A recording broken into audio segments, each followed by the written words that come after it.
Now to another controversy around Karnataka's flagship guarantee schemes, and this one has been flagged off not by the opposition but by the Chief Minister's economic advisor and Congress MLA Basavaraj Rai Reddy himself. After reviewing the schemes in his constituency, he pointed to cases of those who are not entitled to it receiving the benefits. Some of the schemes are only for BPL card holders, while others are universal in nature. Cabinet Minister Santosh Lad too pointed to similar concerns, which raise multiple questions over the need for review of beneficiaries and the design of the politically charged guarantee schemes in Karnataka, which have been the center of an exchange between the Congress and the BJP. What exactly is the plan of action here? I don't know why the press. See, I was reviewing some of the guarantee meetings in Yelburga. There are some that cards has given to some undeserved people and all. No. Yeah. These are BPL cards you're referring to, sir. Yes. Some people who are paying income tax. Some people have government employees. They are holding the cards. Yeah. What to do with that? Well, okay, if it is this thing, you check and from July you cut it.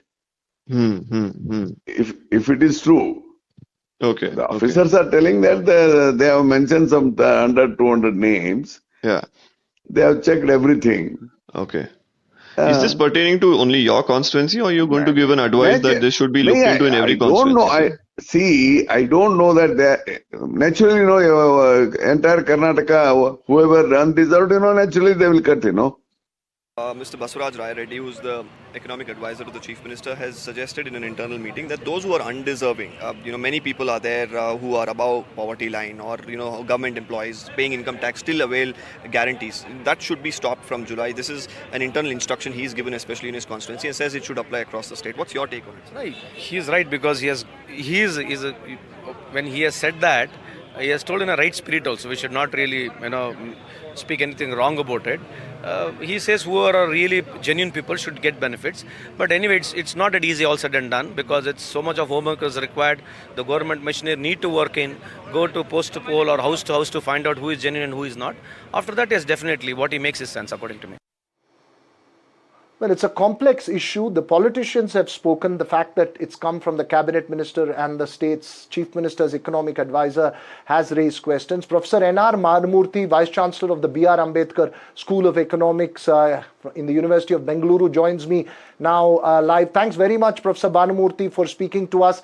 We've heard this point been made before. In your opinion, what is the scale or seriousness of the problem? How serious is it in terms of the quantum loss to the exchequer?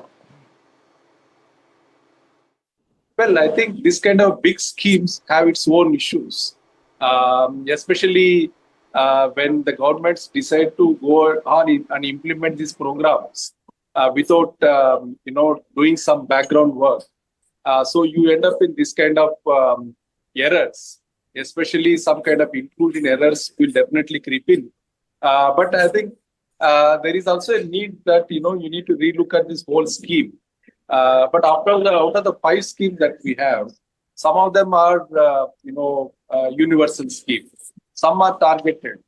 So when you have a targeted schemes, I think there is a need to look at who are the real beneficiary. And at the same time, you also need to eliminate who are not the real beneficiaries in the overall system.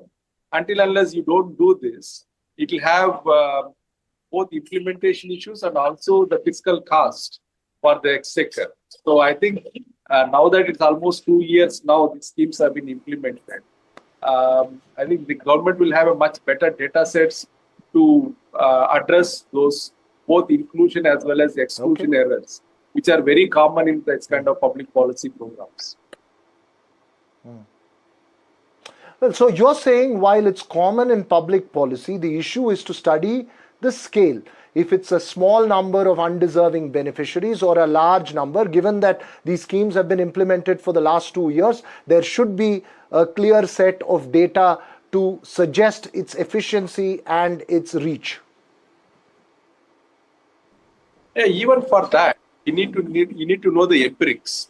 And I think 2 years is a big period, and we need to really evaluate these schemes before we either want to scale it up or want to redesign the whole scheme. So the regular evaluation of these public policy programs are very critical for achieving the objective of the scheme, and also at the same time having the control on the fiscal burden also. Right, right. Thanks very much, Professor Bhanumurthy. Important point that you're making there. Perhaps time to have empirical evidence to study the functioning and the impact of the guarantee schemes. We'll leave it there for the moment.